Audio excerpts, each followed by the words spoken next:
नमस्कार शेतकरी बंधूंनो. काल बीड जिल्ह्यामध्ये एका तंड्यावरती एक भीषण आगीची घटना घडली आणि या घटनेमध्ये शेतकऱ्याचं मोठं नुकसान झालेलं आहे. ही घटना एवढी हृदयद्रावक आहे की ती घटना बघणाऱ्यांच्या डोळ्यामध्ये अक्षरशः पाणी येईल. ही घटना ऐकून तुम्हाला देखील तुमच्या डोळ्याला देखील पाणी येईल आणि तुम्ही देखील भावूक होऊन जाल. तांड्यावरची घटना आहे. बीड जिल्ह्यातल्या गेवराई तालुक्यातील वसंतनगर तांडा आहे.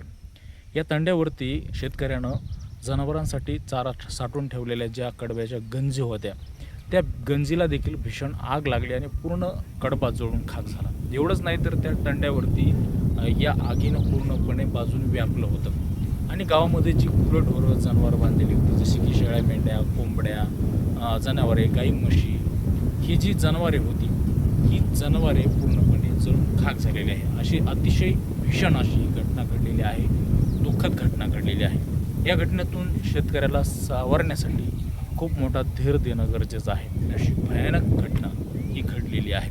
ज्यावेळेस ही घटना घडली त्यावेळेस गावकऱ्यांनं खूप प्रयत्न केले की आग विझवण्यासाठी, मात्र आग आटोक्यात येत नव्हती. एवढी भीषण आग होती. आता आपण मागच्या काही दिवसापासून पाहतोय बीड जिल्ह्यामध्ये जी उष्णतेचं जे टेम्परेचर वाढलेलं आहे, जवळपास 43 अंशाच्या वर हे टेम्परेचर गेलेलं आहे. त्यामुळे ही आग इतकी भीषण लागलेली होती आणि आटोक्यात येणं शक्य नव्हती.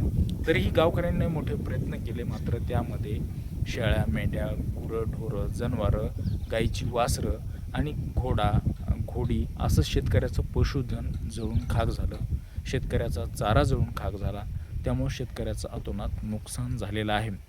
अनेकांनी मदत केली बचाव कार्य करण्याची, मात्र आग एवढी भीषण होती की त्या आगीला विझवण्यासाठी केलेले प्रयत्न अपुरे पडले.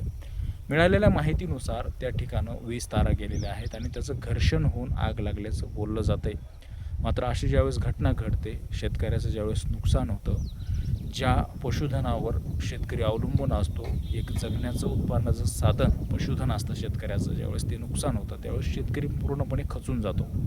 अशावेळी सरकारने त्या शेतकऱ्यांना तात्काळ मदत दिली पाहिजे अशी देखील मागणी केली जात आहे. मात्र ही घटना अतिशय भीषण होती, दुःखद होती. या घटनेतून सावरण्यासाठी या शेतकऱ्यांना धीर देणं गरजेचं आहे.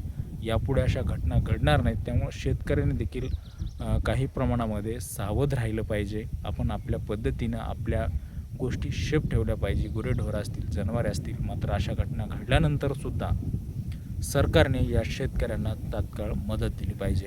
एवढीच मागणी आपण या निमित्ताने सरकारकडे करत आहोत.